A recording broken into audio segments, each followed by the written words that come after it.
Good evening, ladies and gentlemen. Welcome to part 6 now of the Carlton season preview, the live series. I'm Terry. This is Dan. Good evening to you, mate. Hey everyone, how we doing? We're bloody good. How are you, more importantly? What's happening? We're a day away from action, mate. Oh, no, exactly. We are 24 hours away from seeing our beloved Blue Boys kick a footy in anger. Can't wait. Can you believe it? We've had a big off season, trying to keep ourselves entertained and I guess everybody else as well. And it all finally comes to fruition tomorrow. I mean, it's still practice match, but it's action. I think everyone should be excited. It's kind of like the start of 9 months of just a sheer rollercoaster of emotions, isn't it? Yeah, I mean, we'll obviously get to that later in the show, and we'll talk about the practice match and what we're going to expect and what not. There's a lot of cause for concern. I think everyone's a little scared of injuries, and I mean it's just one of those things where it's probably bound to happen, whether it's going to be tomorrow or round one or before round one. But yeah, I think because we've had such a bad run at injuries in the preseason, I think that's probably where the fear comes from. Oh, I mean, traditionally we've usually had, let's just touch some wood quickly, we've had like an injury by now. So far, so good. Everyone seems to be passing the bill. I mean, it just happens though. I mean, I'm of the school from soccer season goes on for so long in the UK and it's got a very short pre-season compared to AFL footballers. Kind of these practice games, you need them. You find the players that don't have the practice games and play in kind of an intense but watered down version, they get injured during the year. So I kind of appreciate the pre-season. It's where you want to see the players play and get that match fitness, because big difference between cardio fitness and match fitness. So I'm just itching to see them out there. Like players I've got my eye on tomorrow, Jack Martin, I can't wait to see him in blue. Eddie Betts, how's it all work together? What's Teague changed? I'm just looking forward to that. Yeah, no, I get you. Good evening to you all as you start filing in. Let's begin, mate. We've got 5 names that we want to get through tonight. Let's start with number 26, Harrison Macreadie, who, again, we haven't seen much of. The preview for him was quite short. But what are your thoughts, first of all, to you, Dan, and second of all, to you guys out there? What are your thoughts on Harrison Macreadie this year?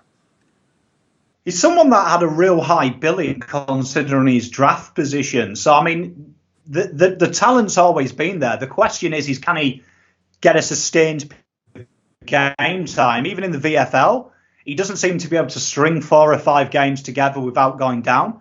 But he's one of them players that, interestingly, when he is fit, he's always in and around the Carlton 22. He's one of these players that seems to, as soon as he's fit and played a couple of VFL games, he's jettisoned up to the first team. So obviously the coaching staff rate him as well. I mean, he's got all the facets you look for. He's strong in the air, very mobile. He uses it well. I mean, he's a kind of anything player. But, I mean, for me, the question marks is it seems to be the same pattern, 5 or 6 games, another injury. Now, whether that's just growing, these taller players genuinely suffer injuries at the start of their year. Goddard is a good example at Essendon. At St Kilda when he was there, he had a few injuries at the start and then never got injured. So they do tend to grow out of it when they're taller. So hopefully this is the case with Macreadie, because he has got the skill set that you'd look for in a third choice backman. Yeah, I think also with Harrison, he played his first bunch of games in 2017 and he impressed us, especially for a guy that was in his first year that you don't really expect to see much of. And it was a little bit disappointing that we haven't seen him, but it's not really to a fault of his own. Like you said, he's been injured. He did play a good chunk of games last year in the VFL and wasn't able to crack into the side. But he's all of a sudden in this bracket where he's still very young. He's a 21-year-old defender. And when you talk about defenders at our footy club, we're talking about a very deep defensive 50. He'd be one of the bottom 3 or 4 in terms of ranking as to what we have right now. So I think he's sort of bought himself some time, if that makes sense. Would you agree? Oh, I think he's definitely that. I mean, if I was a backman at Carlton and I'm not a small defender, I'd probably be worried about, do I get a contract in the years to come? Because Jones, Wheater they're so far ahead of the other boys. And then you've got Plowman, who's really come of age. You've got Marchbank in that bracket as well. So, I mean, like, you've got a lot of players who are condensed into a position. And then you throw in Levi Casbolt, who was mercurial down back. Like, there's a lot of options that you have to have a point of difference to stay. So, I mean, for me, Macreadie and Plowman are very similar type of players, and you'd always have to back Plowman, I'd say, for that third position at Carlton. You have to. Yeah, no, fair enough. And so, I mean, is he looking like someone that's just going to be sort of insurance if there's a bunch of injuries, and then maybe 2021 he starts filtering games back into himself? Is that what you see happening? I think he'll start in the VFL. I mean, I think for me, what I'd be looking for is him to put pressure on players like Casbolt, on players like Jones, on players like Wheater. So we're having this conversation. If one of them has a bad game and someone kicks 7 on them, well, like, there's a guy breathing down your neck. All the top clubs, you look at Richmond, you look at Brisbane, particularly Brisbane last year, they literally played the same 22 in VFL for 9% of the games, but these guys were killing it. And when they did step up to the AFL, they made it very hard for that guy injured or out of form to get back in the list. And that's what we want to replicate at Carlton. So Macreadie really needs to look at that kind of role down there. Someone like Adams at Brisbane, who did really well in the VFL and then broke into the Brisbane side and made it very hard for players to get back into it. There's the model there. That's what Carlton want. We want these guys who aren't best 22 to be breathing down the neck of the best 22 to make them the best 22 they can be. Yep. So Macreadie definitely has got a chance. Yep. No, it makes sense. I'm with you. I'm with you on that. Next up, we'll move on to the, I don't know what you call this guy. If you could summarise David Cuningham in one word, what would it be? For you guys in the audience, leave a comment below. If you could summarise David Cuningham in one word, what would it be? Pom, I'll put you on the spot, but what would your word be? Potential. This kid's got potential. You look at the games he played last year. You look at the Hawthorn game in particular. There's a lot of talk about Tom Papley. This guy had Tom Papley's class, could rotate through the midfield, can pop up in the half-forward line and snag you a goal. He's class written all on him, but my one word would be potential. This guy has got abundance of potential. And for me, skill-wise, he's in my top 5 Carlton players for skills alone. He is a very talented footballer. And for me, Cunningham's job to me would be, if I was his coach, make me have a reason not to sign Papley next year. And I think Cunningham's that. I hold him in Papley class. So I'm glad you said that, as some of these other words come through. I like this one from Riley, a tease. Dane says he's a Jamie Cripps Jr. John T says skilled. I'm glad you said that. I can't see the comments on this medium either, so I am in blind at the moment. Yeah, that's okay. It's your chance to say anything about me. I'll fill you in where I can. But I'm glad you said that because, and I said this in my preview, and we might have a bit of a disagreement here, but from what I've seen at training, he's done all of the match sim as a midfielder, and yeah, he's got the goal now, so we saw it, but I'm very keen for David Cuningham to be a full-time midfielder who has little patches forward. And the reason why I say that is because of what I've seen at training. And in this forward line, we've got the likes of Betts and Martin and when Jack Silvani and Kennedy go through and whatnot. I like this guy's ability to get out of traffic in the midfield. And that's why I personally want to see him as a midfielder. What do you think about that?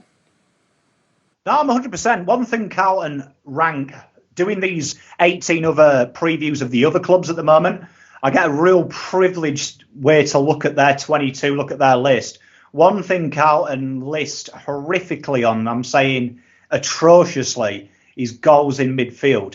And you look at the top 8 teams, I just did GWR, they have got goals coming from any position in that team. Like, it's phenomenal. And you look at quality players, people like Whitfield, Cornelio.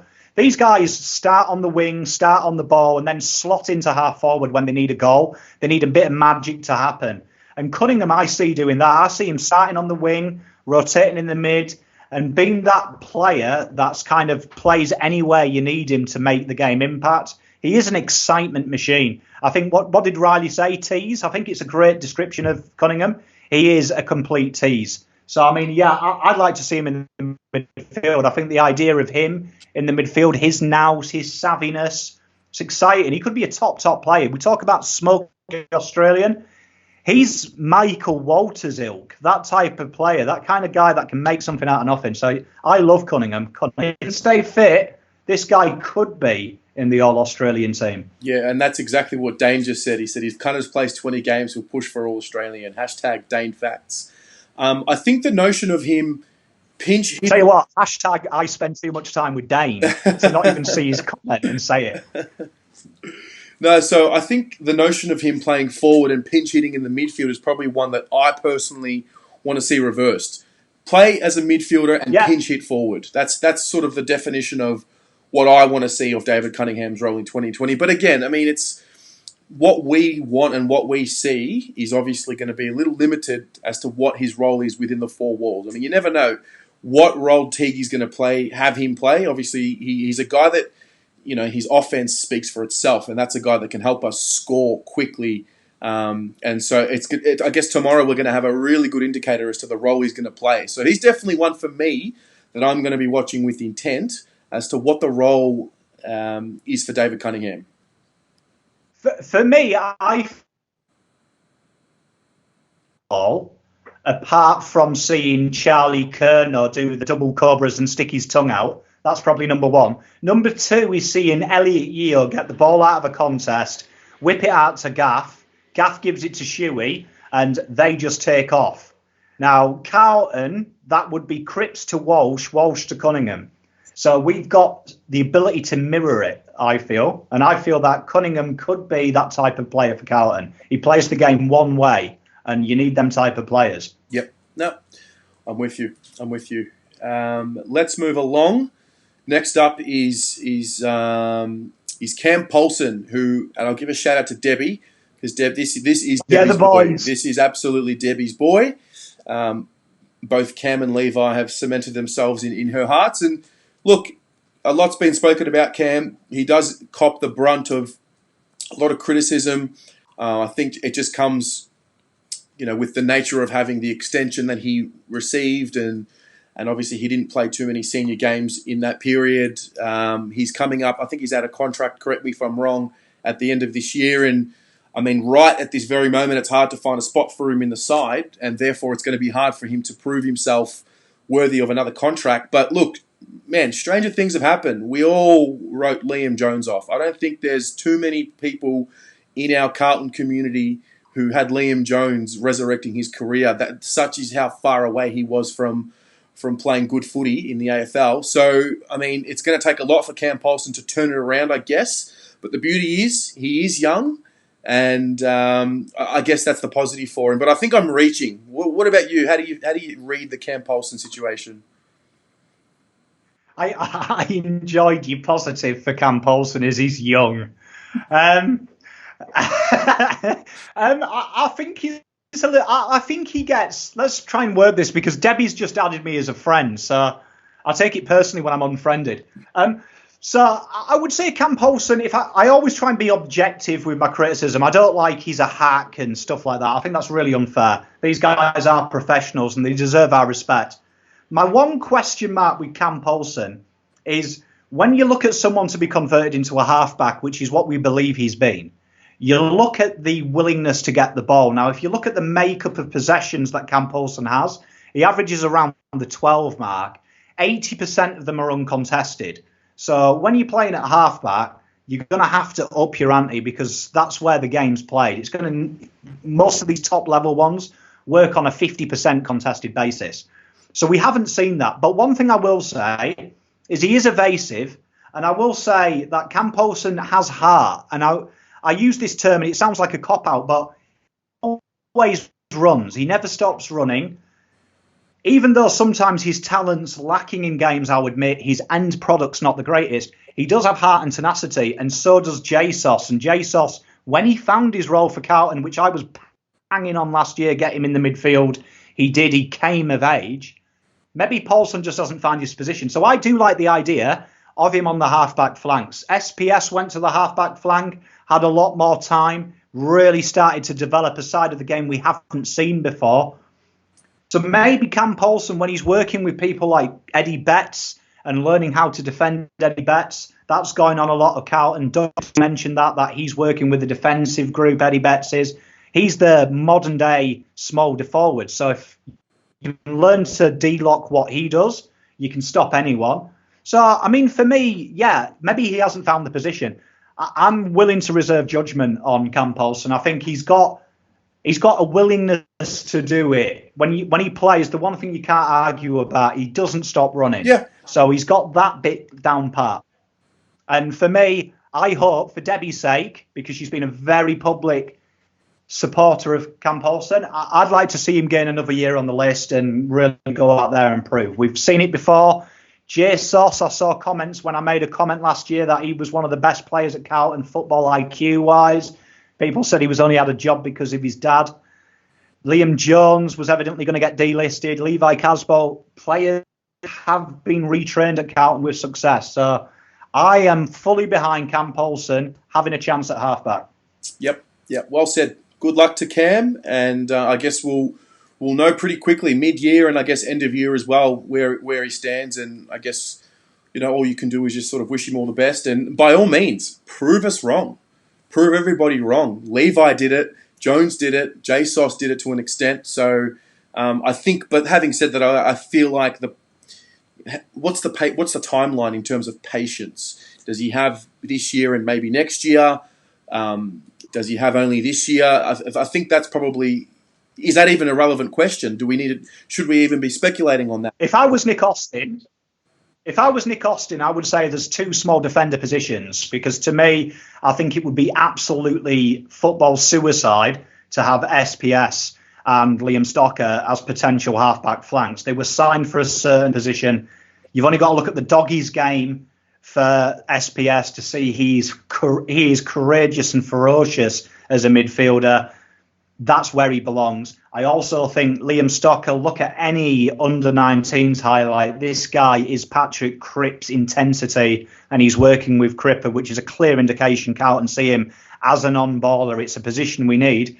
And I would say if I was a player at Carlton, inside midfield and half-back flank, the places that you've probably got 2 years to try and cement a role there, because you'd say we're probably 2 players light in each position. We need someone to come through and say, I'm first team here.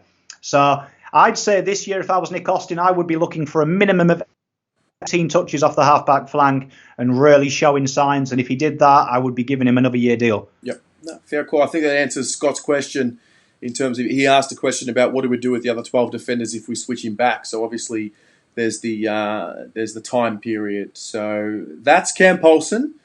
Looking forward to seeing what he can produce even tomorrow, because I guess, these are the moments where he's got to make it count. You're going to have a great comparison. You've got Jack Crisp, who, in my opinion, is one of the best half-back flanks at transition in the competition. You're going to have a great little matchup there. You're going to see this is what we need him to be, and this is where he is now. So there'll be a great indication tomorrow, because the small forwards at Collingwood, they ain't no mugs. No. They are probably one of the most ferocious sides you'll play at in the small positions. It's a great matchup for Cam to see where he is. I can't wait for Cam Polson to keep Jaden Stevenson goalless, and then he starts round 1. Just imagine, can you see it? Imagine 10 minutes in, Jaden Stevenson does his sidestep and Polson knocks him into the stands. Go on, son. Go on, Cam. Go on. Get it, son. I'm going to jump onto Icon and just hug him if he does it. Love it. Moving along, I'm going to call him effervescent Charlie Curnow. He's the big kid, the 23-year-old younger brother of Ed Curnow. There was a really cool clip that came out on the Channel 7 Twitter page, I think it was, and they shared it across. With his brother. You just sort of see the character that is Charlie. You still got that young boy and those traits especially, and obviously a lot's been said. We've made commentary around the injury and whatnot, so I don't want this to be another sort of round of pot shots on Charlie, but I guess let's sort of stick to the facts that we have right now. Nothing's really changed. We still expect him to be ready mid-year in terms of coming and playing, and by all means, who knows, if we are in the finals hunt mid-year, he's not a bad player to sort of add to the mix come second half of the year. Oh, I mean, a player of his ilk coming in halfway through the year is something that most clubs would crave. I mean, for me, the way I look at it this way is Charlie Curnow has always been one of my favourite players at Carlton. Like, you know, the celebrations, he loves a goal. There was something that Ed Curnow said, that Charlie just celebrates kicking a goal on the goal line. You love that. Like, coming from England, where strikers who play his version of the position in our code, like, we want to see celebrations. He loves kicking goals. He's a natural goal kicker. He's got all the talent in the world. For me, if you looked at ceilings, he is probably better than McKay, in my opinion, for a ceiling. We know he's got the ability.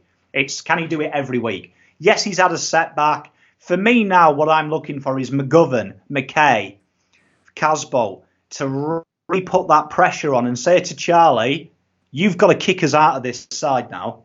And I reckon that'll make him a better footballer. I am super excited about seeing Charlie Curnow come back because to me, he is a game breaker. Team need game breakers. He's the Jeremy Cameron of that Carlton. He's mobile, tough matchup, very tough matchup for any key defender in the comp. Yep. Someone that quick, that fast, that strong.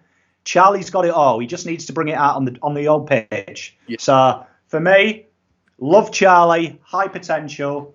Let's forget about what he's done or what he hasn't done because he's a fifth-year player now. So now he's got to start showing it. Now's the time. Fifth-year players are captains of clubs. Fifth-year players have won flags.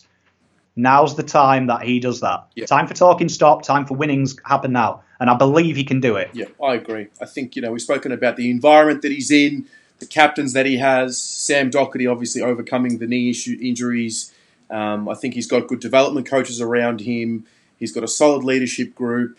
He's got comes from what we have seen is a good family with good work ethic. He's got a good gene pool. And I think you touched on it in your comments just then about, and everyone talks about it, the potential. And Dermot Brereton said he's got the potential to be the best player in the league. And the word potential has to stop. We have to stop. At some point, we're going to have to turn that potential into reality. Because at this point, Fife had really announced himself. And, I guess he's a midfielder, so it might be a bit different.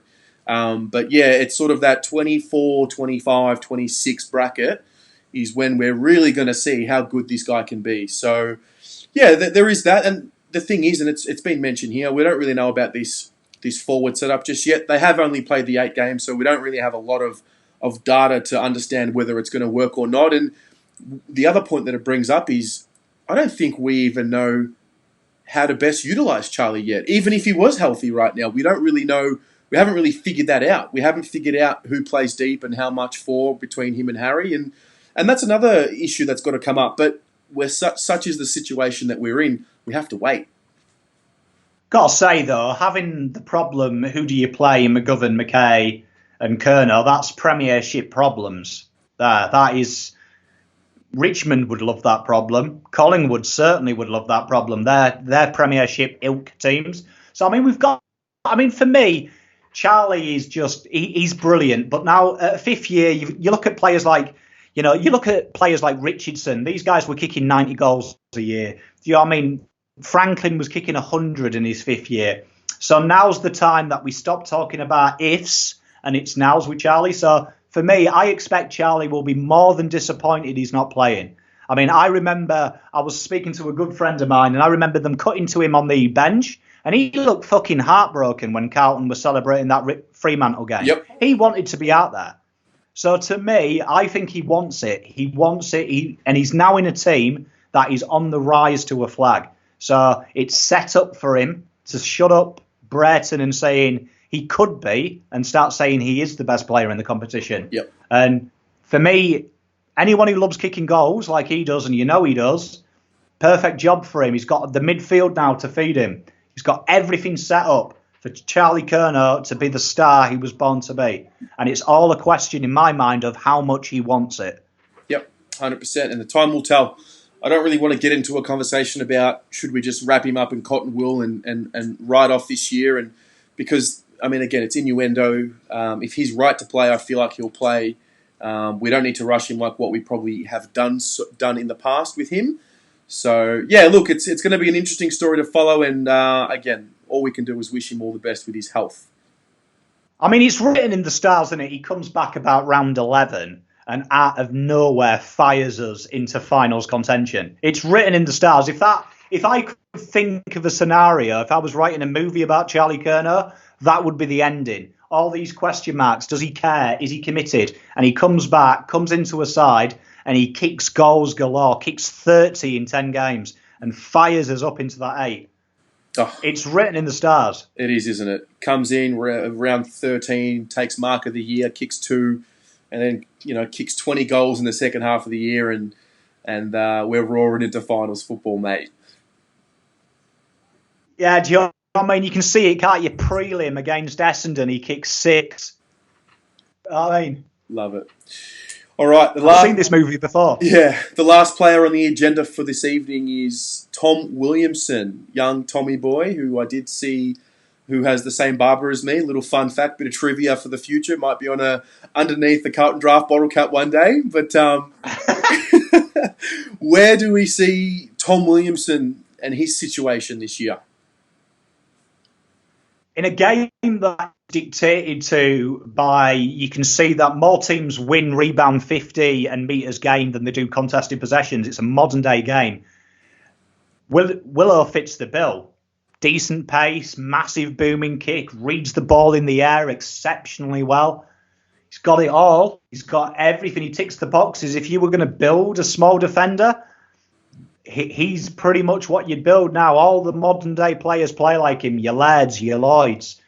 So, I mean, he's got all the skills. It's just, can he stay fit? That's the thing. It's just, can he? It's see Macreadie. There's no doubt about he's got the talent. There's no doubt for me, if he's fit, he's best 22.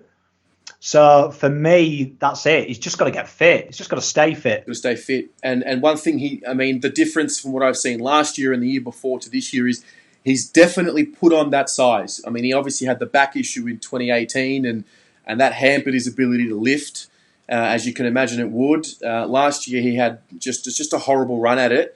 But yeah, like you said, those attributes, the ability to read the ball in the air, the ability to take the game on, and just the want and the will for the contest. He's got all of those attributes. And when you picture our side moving forward, you got Sam Doherty on the right flank, you got him on the left flank. Once we switch the ball, I mean, it's just amazing what the two of them can do on either side of their bodies in terms of right leg Sam Doherty, left leg Tom Williamson. So this guy for me, we talk about the Simo replacement. This is the guy for me that I think he's going to push himself to the top of that pack come the end of the year. Because the one thing about Tom Williamson is when he's been fit, he's found a way to crack into the side. He's too good for the VFL. Oh, 100. I mean, to me, he's like Cuningham. He's Carlton. When you look at the 22 last year, the players that played, there isn't many bums off seats type players.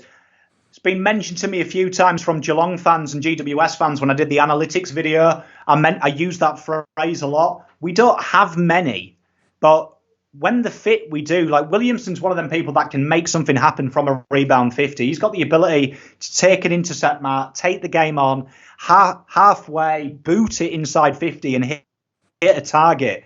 And that's what top teams do in transition. They move the ball quickly with meters gained and get the ball in before the other team can reset. Williamson is primed for that role. And that is how Teague likes to play the game. A very positive, very quick brand. Williamson's that key cog. He could be the missing link from Carlton being 14th and top 8. That type of player who can really take the game on. He really... Hawthorne.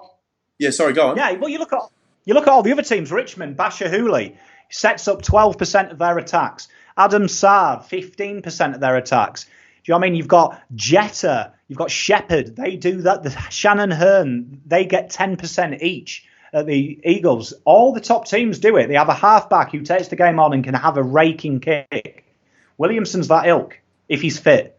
The comment you mentioned there about he's one of Teague's type of players. I think him and Lockie O'Brien really fit that bill. Quick ball movement, tough, not afraid. I'm excited for him. And again, he's another one who if you look at this time last year, 12 months ago, we're already talking about a list that has no Sam Docherty and no Tom Williamson. So we've already added those two.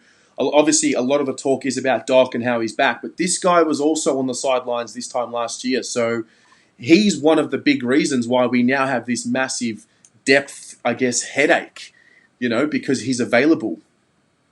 Willow's one of them players as well that you find the best players, and this has got nothing to do with statistical, this is just an opinion, that plays with a smile on his face as well. When you watch him play, he looks like he's enjoying it. He looks, even when we're getting battered, he looks like he's enjoying playing footy. And them type of players traditionally are the kind of players that turn games because they enjoy it, they thrive it. And yeah, Willow for me, he's a phenomenal talent. And if he's fit and he can stay fit, look out, he's a very good footballer, very, very good footballer. Yep, absolutely. I like this one from Wildy. He plays with angry pills too. I don't think many people have noticed it. He's got a bit of that. He loves it. Yeah, he does. He does. And now he's got the body to fill out with those push and shoves. I'm looking forward to seeing him line up against Collingwood and give them a bit of a push and shove tomorrow. So another one. I mean, his first year, don't you remember? He slung tackled Gary Ablett as well. Yes, he did. Which is no mean feat as well, because Gary Ablett is probably the best exponent of being evasive. And he treated him with zero respect. So that's the kind of player you want in your backline. Yep, absolutely. All right, mate, let's move on. We're going to start talking about tomorrow, and then we'll open up the floor and, everyone can ask questions and we can answer the miscellaneous things. But tomorrow we have a big game or a big match simulation and game scenario situation. I've got a little graphic on the screen here, which you can't see, but it's basically Cripps getting tackled and breaking it. A nice little image for us to all look at. I wanted to play the Cripps goal against Collingwood from last year, but I've literally uploaded it about 7 times since it happened. So I'm going to hold off and maybe never seen too many Cripps goals. Yeah, I know. I've seen that. I know. Just the commentary and everything just gets me. But we haven't. Not to my knowledge anyway. I haven't seen a team list for tomorrow. But I'm assuming because we're playing this 6 quarters or 6 period situation, we're going to have a pretty big list to play with tomorrow. So what are you looking for? I think for me, Teague's touched a few times that the game plan has evolved. He's used that phrase. So for me, going back to my video nearly a year ago now when Teague took over, it was all about it's a very direct style. He likes to get the ball going one way. I'm excited to see that. I'm excited to see that you saw an evolution last year in transition. So I'm really excited to see there was a willingness to keep the ball in the back line and then attack when you see the moment. Very similar to the Eagles, how they played. There was a bit more patience before we attacked. So I'm excited about seeing that. I'm super excited about seeing Martin and Betts. I'm super excited about seeing how that affects a very ineffective forward line. If you look at our stats last year, we got the ball inside 50 just as much as any club. However, we didn't convert. So it's exciting to have these 2 bits of cogs in there. I'm super excited about that. I'm excited about seeing Pitternet and TDK go up against Grundy and Cameron. So I'm excited about seeing that, seeing where our second string ruckmen stack up against these top level guys. Mm-hmm. So yeah, I mean, there's a lot to look out for, but they're my probably 3 highlights. I'm looking forward to seeing that. Yep. And I wanted to keep this for the show tonight. So there's about 50 or so people watching live right now. So tomorrow, Dan has offered up his time as he always does. He's going to be taking a very close and specific look at a couple of players. He's going to create heat maps for us and really dive into the analytics and the data for us. So what we want to do here is want to give you guys the opportunity to vote for 2 players that you want him to track. And again, just put them in the comments below. We'll tally them up after the show. And those will be the players that will be... I guess Dan will create the heat maps and the stats for. So please name 2 players, nominate 2 players that you want to see Dan have a specific eye on for the entire session tomorrow, and we'll go from there. Dan, I'll start. I want to see 2. I want to see Tom Williamson as one, and I want to see Zach Fisher as the second one. Those are my nominations. But again, we'll see what happens. We'll tally everything up after the show, and then those will be that'll be a specific video where Dan will showcase his statistical genius. So while you are filling through those comments and those nominations, I guess one other thing I want to bring up for tomorrow as well that I'm looking for is how are we going to move the ball? Because we've got, from what I saw, it was 2 quarters of gameplay and then a quarter of game situation, which if I'm going to guess, I don't know what it's going to be, but if I'm going to guess, it's going to be something like kick-ins, boundary throw-ins, specific stoppages around the ground, etc. So we've got a quarter of that, then followed by another 2 quarters of actual gameplay, and then another sort of game scenario. So, yeah, those are the key game style issues that I'm looking for. Dan, you did touch on things just earlier, but is there anything game style that you're going to be really looking out for, apart from these 2 players? Oh, I mean, definitely. I want to see. I mean, like for me, the match scenarios that they're going to be doing, I'm excited about seeing. Like Collingwood are one of the best sides at stoppages around the ground. They're very efficient, particularly inside 50 stoppages. They're very good at converting them. So I'm excited to see how we set up to defend that, because Collingwood, if you can defend Collingwood's inside 50 stoppages, you've got a really good chance of doing that to everyone else. So I'm excited to see how we cope with pressure. It's something that we started to get better at last year. So I'm looking forward to these scenarios that they do. I think that's something that set play wise, a lot of the teams have got really sick, especially like from the boundary throws. You see they've got kind of like almost like a rugby union type set play. You see very similar styles, and we need to build our brand of that. I'm excited about that. I want to see as well us start to avoid contest. Carlton are a more contest-heavy side. All the top sides, and I feel like a broken record when I'm doing the analytics show at the moment, the rivals, getting the ball to the outside. Every side, the top 8, try and get the ball outside of a contest very quickly. Doesn't stay there, it gets out. So for me, I'm hoping to see a bit more of that now. We have got pace. We've got pace in this team. We've started to got these outside run players. I really want to start to see the corridor being used a lot less, and that's going to be an option to counter-attack, not just use the corridor because that's where the ball is. I want to see it go out wide to players like Lockie O'Brien and stuff like that. I want to see that. Yep. Looking forward to seeing some of that. I think it's such a good competition. I mean, Collingwood, the midfield, obviously we've got a bunch of midfielders who are coming through now, who are entering that part of their career where we are hoping they're going to take that next jump in their development. So to see guys like Paddy Dow, who has made that quote about a couple of years ago when he was in his first season, he was talking about how he was matched up on Treloar, and that after, I think it was the 3rd quarter, and Treloar just ran away from him. So how is Dow's running power compared to that point in time 2 years ago? Things like that. Obviously, we're going to try and not read too much into tomorrow, but you just know that. You just know that we are, whatever happens tomorrow, you just know we're going to be making assumptions and whatnot. And I think Dane made a point earlier, we've had a pretty good run with pre-season games in the past, and it doesn't mean much once the AFL season starts. But, it's just the good competition is what I'm really excited for. And I guess, mate, it's Carlton Collingwood, and we can't have 2 Collingwood teams come to Icon Park and, leave with a win, So we've got to make sure that we have a bit of pride in our home ground. Oh, the boys always won for the girls, don't they? Pay them back a little bit. Set it up for Taylor to knock them out in the finals. So it's 1-1. 100%. Yeah, 100%. I'm going to be catching up with a special guest tomorrow from the Collingwood fraternity. So we're going to film a nice video tomorrow, so that'll be cool. But after the game as well, pretty keen to catch up with anybody who wants to come down and do a fan cam. That's going to be fun, just to gather your thoughts, couple of minutes each for each video, gather your thoughts, see what you're seeing, and we'll just sort of collect these thoughts of ours and put them in the memory bank. That way we can look back on them. But yeah, mate, we're 29 days away. We are 29 days away from round 1. We obviously play tomorrow, and then we've got a game in Mandurah, and then against Freo, and then another game at Icon Park against the Lions. And I do want to touch on that, and I want to get your thoughts, Dan, and everyone in the audience. The Mandurah Oval, and again, I'm not from Western Australia, so if anyone is, correct me if I'm wrong, isn't this the oval that Fev hurt his heel a couple of years ago and got the bruised heel? It was notoriously known as being a really shocking surface. I think it was, yeah, actually, down that area. Yeah, so I'm just mindful of that. I know I'm being precious and injuries are going to happen, but I don't know. Don't you start. Yeah. Don't you start. The boys will be fine. They're elite level athletes. Things happen. They'll be fine. Yeah. A few comments here. We've had our injury luck. We're Oda Brisbane. We are Oda Brisbane. A few comments here. Danny saying he's hoping for the return of Stevie.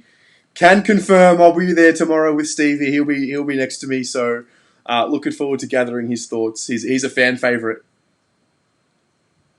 You've got to love Stevie. Yeah, legit. No, he's an all-time great, absolute all-time great. I just realised something as well. It is literally Cam Polson days to go. It is Cam Polson days to go. Just so happens he's in this preview. I just realised that when you said 29, I was like, because I've seen everyone keep saying it's Charlie Curnow days to go. It's Cam Polson days to go today. It is. It sure is. The other comment I saw here, I think it was Peter Vlahos, and it was he wanted to know our thoughts on the Sam Walsh inclusion into the leadership group. It's a good discussion point because on the one hand, you could say it's a little bit too early, let him focus on his footy. On the other hand, we have the Emerging Leaders program with our leadership group where the younger leaders of the future have the opportunity to step into a leadership role and apply their craft. Where do you sit on the fence there, Dan, and everyone at home? Where do you sit on the fence of the leadership group situation with Sam Walsh? I subscribe to the Terry Venables philosophy of if you're old enough, you're good enough. So for me, Alexander the Great conquered a third of the world at 18. So, pretty hard graft to do that. Going back into 60 AD. It's not easy to do. So, for me, Sam Walsh, I keep saying it, Wheatering and Walsh are the most vocal in the training track. That's a sign of leadership. 18, 19 years old, being brave enough to tell another player who's been in the system 4 years, you need to do X, Y, Z. The guy's a natural learner. He's a sponge of knowledge. For me, it's more of a testament to how great our football club is to take a chance. And for me, he's around some very good leaders himself. So for me, I love it. I fully support that. Doing your apprenticeship is very important. He's going to learn off a guy like Cripper, who last year not only was the best midfielder in our team, but also a leader as well. So he's going to get that beautiful thing. You've got Doherty in there as well, who's kind of more of a thinker captain. You've got Cripper, who's a lead by example. There's Murphy in the team, who was more of a speaker as opposed to a screamer. So he's got all these wonderful personalities to learn off to mould his style and turn into like a Joel Selwood type captain who's kind of very well rounded as a leader. So for me, I'm super excited about it. Like, why not? Yeah, I think the difference between this inclusion in the leadership group and the ones that we've made in the past with Murphy and Gibbs and Cruiser, which could arguably have been too early, is that he was voted by his peers, and that's the one side of it. The other side is, like you said, this is an apprenticeship. He's not the club captain for at least another 4, maybe 5 years, if at all. We think he's probably going to be groomed into that type of player, that captain. But, we're talking about year 2 of the Patrick Cripps captaincy. So you think Cripps is going to be in that captain role for, you would say at least 5-6 years. So, yeah, I like it. He's in the leadership group, so he does have to do the meetings and he's got to get used to doing the off-field stuff. But he is also in a great position where he's got so many senior leaders ahead of him that he can still, enjoy his footy. And I guess they'd be mindful of that. But the kid wants it. Like, this is what he wants to do with his career. You've also got to look at someone like Dustin Martin, who he gave a real frank interview in 2018 about the depression he suffered when he became the best player in the comp in 2017. Emptiness that he had nothing left to achieve in the game and how it made him feel depressed because of the fame and the riches and the fact he had nothing left to do. He'd accomplished everything he ever thought of. So Sam Walsh is going to have to get used to that because in 2 years' time, he's going to be the best player in the competition. So what a great way now to take on the added responsibility because in 2 years' time, he's going to be out of sight of the rest. 100%. Sam Walsh in 2022 will be so far ahead of everyone else, he'll be lonely. Yep. So now's a good time for him to take that pressure on. Super excited about our first game, when we get to rest Cripper and we get to rest Doc and Sam Walsh leads the boys out. Yep, I'm with you. All right, mate. Well, it's been a bloody great show, 45 minutes. Thank you very much for your insight as always. And Thank you, everyone in the audience. If you haven't put in your nominations for the 2 players you want Dan to have a look at in depth tomorrow, please put them in now. I guess that'll be available until, let's say, 10 p.m. tonight once we collate all the votes. So if you're watching late tonight, put 2 players in the comments that you want Dan to have a look at. We'll have a look at who gets the most votes, and Dan will create a very special heat map and video for us that goes in depth as to where they're moving on the ground and what role they played, and a lot more stuff that I'm sure you can explain better than me. But with that being said, have a great night, everyone. See most of you, if not all of you, tomorrow, and go the Mighty Blue Boys. Go Blues. Come on, boys.